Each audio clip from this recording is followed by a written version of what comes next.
Hey YouTube, it's Mrs. Rains here.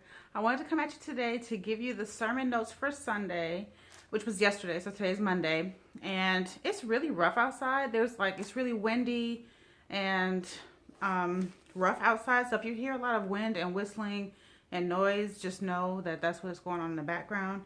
And yeah, it's so windy that I don't know if you can see it right there. That's the wreath that was on my door. I had to take it down and put all of my plants to the side because the wind was so high. But I have 2 pages worth of sermon notes from yesterday. I have them right here. I also have my Bible to reference because I want to make sure I'm getting the proper scripture and information for you guys. So yesterday our pastor was at 1 Samuel chapter 25, and he went through the entire chapter. And if you are a Bible scholar, or if you have read the story before, it's about Abigail, Nabal, and David, who is still in training to become king. It's not like a formal training, but of course him being on the run from Saul and all the things that he's learned by leading this this motley crew of people that have been following him, who have now become his mighty men. Having that leadership and having to rely on the Lord for just survival is teaching him how to be king material. So in the very beginning, it tells us that Samuel died. So Samuel had been a prophet. He had been, from infancy, destined to be a man of God. And now he's passing away after he has kind of let Saul know that you're not going to be king. Your house is going to fall. And also after letting David know that, yes, you are going to be king someday. So, you know, Samuel now passes away. And Samuel was a very important part of David's life. But the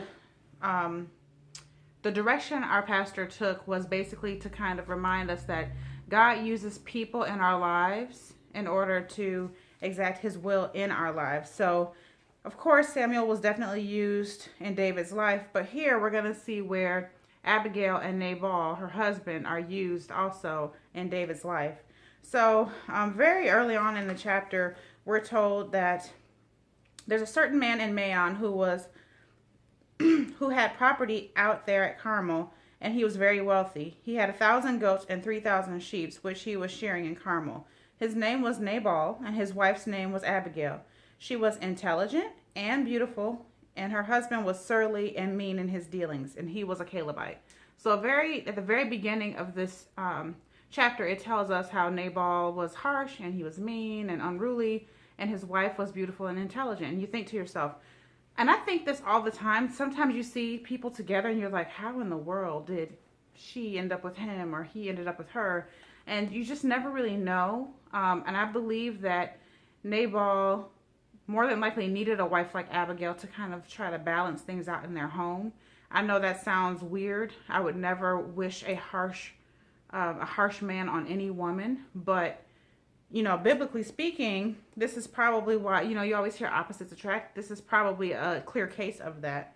And so David was in the wilderness, and he heard that Nabal was shearing his sheep.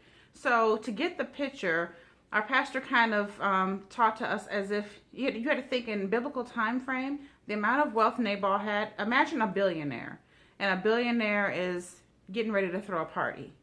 And David is hearing about this, and he's like, oh, it's sheep shearing time. You know, go over to Nabal in my name, in the name of David, and say, you know, anything you can spare, our men would be grateful. Basically saying, we'll take your scraps, okay, from this party. Oh, sorry, guys.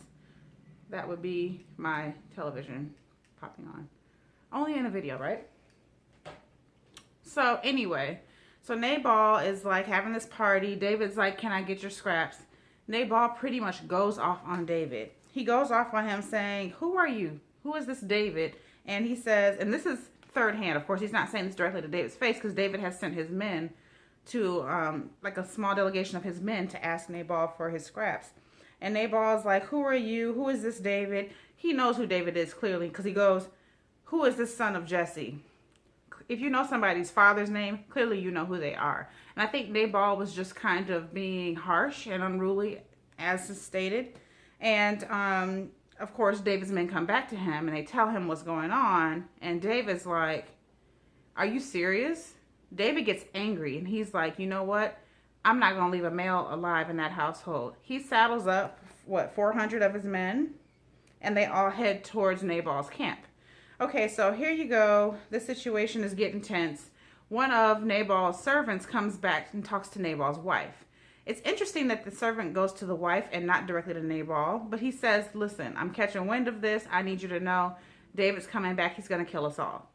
And Abigail is having this conversation, and as she's having this conversation, the servant says to her that your husband's a wicked man that no one can talk to. I mean, he's pretty much saying there was no point in me going to him because he wasn't going to listen. And I like this. In verse 18, it says, Abigail acted quickly. She took 200 loaves of bread, 2 skins of wine, 5 dressed sheep, 5 seahs of roasted grain, 100 cakes of raisins, and 200 cakes of pressed figs, and loaded them onto donkeys. Then she told her servants, go on ahead, I'll follow you. But she did not tell her husband Nabal. Okay, I am not a proponent of a husband not speaking to her wife.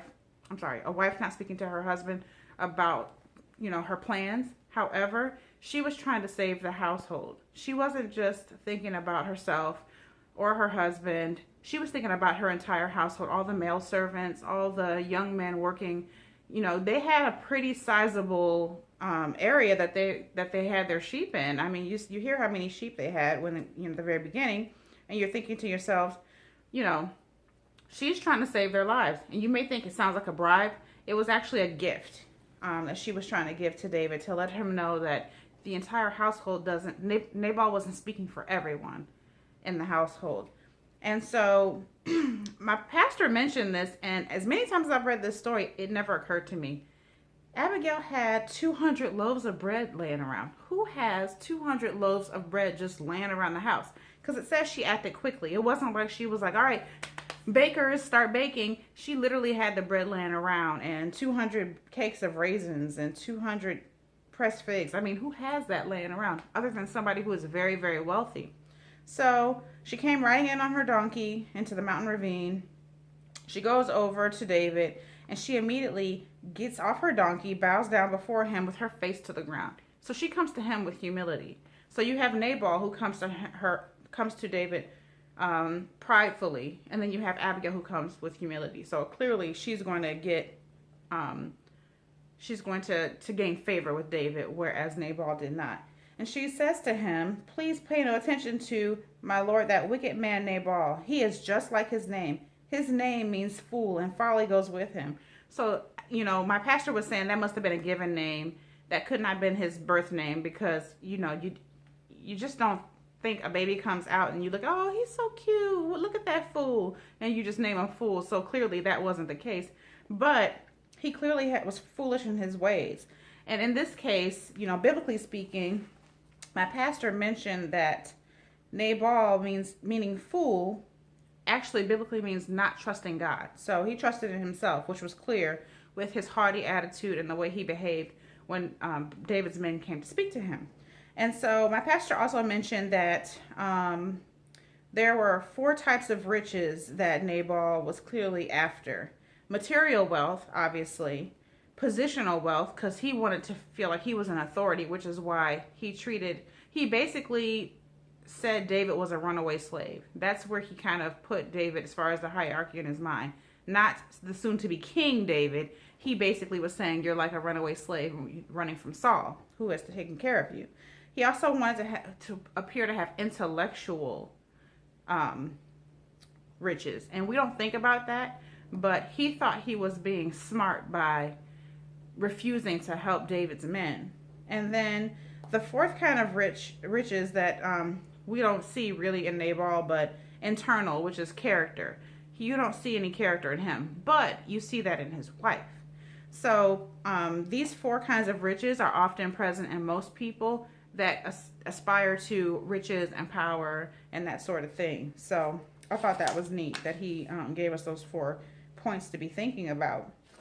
So, you have Nabal who's reviled David. David's on his way to kill Nabal. Abigail steps in and she's like, look, David, I'm coming humbly before you. She tells David how, I want to get it right here. He said, even though someone's pursuing to take your life, the life of my Lord will be bound securely in the bundle of the living by the Lord your God. but the lives of your enemies will be hurled away as from the pocket of a sling.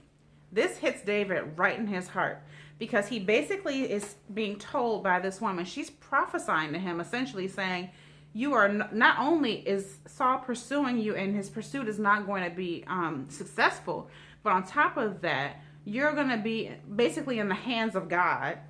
And on top of all of that, she says to him, your enemies will be hurled away like from a pocket of a sling. Well, this is a big deal to David because David killed Goliath, which was a giant, basically with some rocks and a sling. So she uses this tool of David's to kind of remind him of how God has kept him. God kept him when he was a shepherd boy with just that sling. God kept him in front of, in front of Goliath with just that sling. And God's going to keep him now. And basically what she's saying is, you killed a giant with a sling, but you brought 400 men to kill one old fool. That doesn't make any sense. That's not your character. That's not you. So she's basically kind of getting David back to the mentality he needs to be in. And David's realizing, I'm wrong for pursuing this guy. I need to be leaving that to the Lord. And so my pastor referenced Proverbs 3:20, which said, do not withhold good from those to whom it is due. So basically, he's like, you know what? Abigail's blessed me with a word from the Lord, so I'm going to bless her. I'm not going to kill everybody. I'm going to go back to my camp.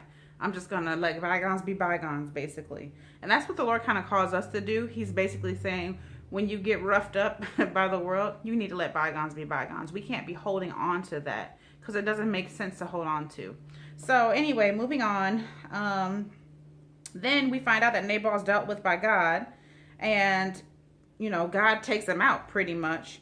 And so David's realizing this. He hears about it, and he's like, praise the Lord. Okay, so God has avenged me in the matter of Nabal. And so now, this is where David kind of goes off kilter. He basically then becomes enamored with an Abigail, and he wants to take Abigail on as his wife. He sends his messengers to propose to her. She says, oh, yeah, I'll marry you. Sure, why not? And I think she thought about her circumstances. Like, she's used to being a married woman, and now her husband is dead.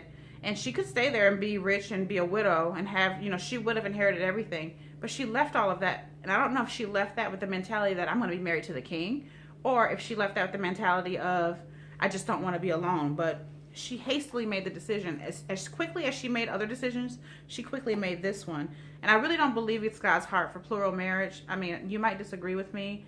I know some men think it's okay to have a wife and a side chick and all of that.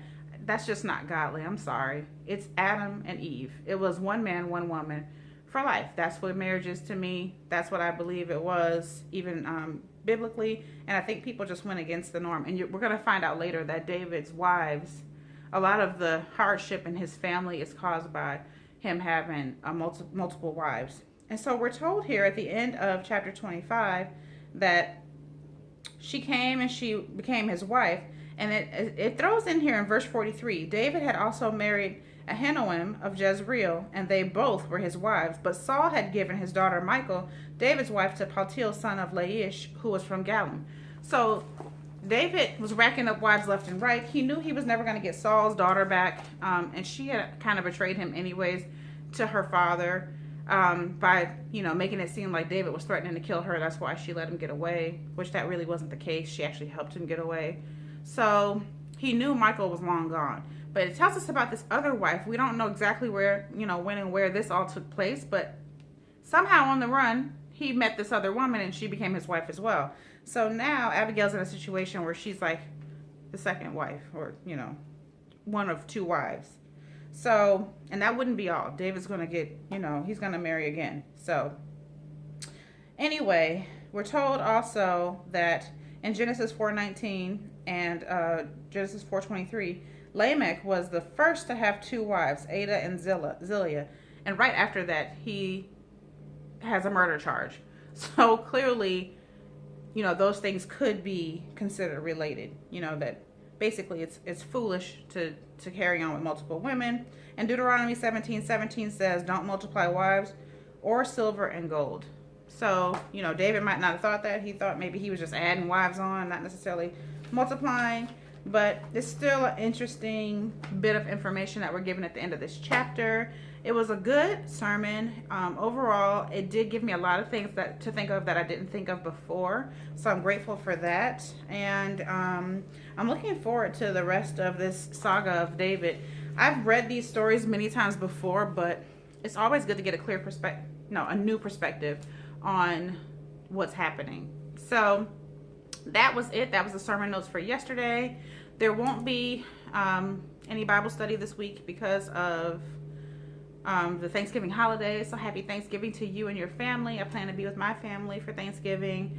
I'm going to my brother's house. They'll be cooking. I don't know if I'll be able to vlog because there's a lot of people there who just don't want to be on, online, and that's okay too. But I'll probably do some vlogs around the house, or hopefully, share other things with you. I'm really trying to get my Christmas tree this week, which would be great because then I could, add that to my Christmas series. I do have a video coming up later this week, a Christmas, a holiday series video about me going through my ornaments and my boxes that are all in the basement. So I'm gonna bring all those up, and I'm gonna have to switch over my decor. So I hope to do that this week because I want to be able to enjoy the decorations for the entire month of December. So I'd like to get it all kind of wrapped up this week. Oh, another thing I want to share with you guys that is happening. I have been doing a little market research for a friend. I wouldn't consider this as a sponsored video as much as it is just helping a friend who is starting a new business. So her business is called Blue Sky Essentials, and this is what she gives me. It's a little survey form that I complete, and I take a picture of it and send it to her by her email, or I can actually text it to her. But what it basically is she makes these candles, and this is what they look like. And these are little sample size.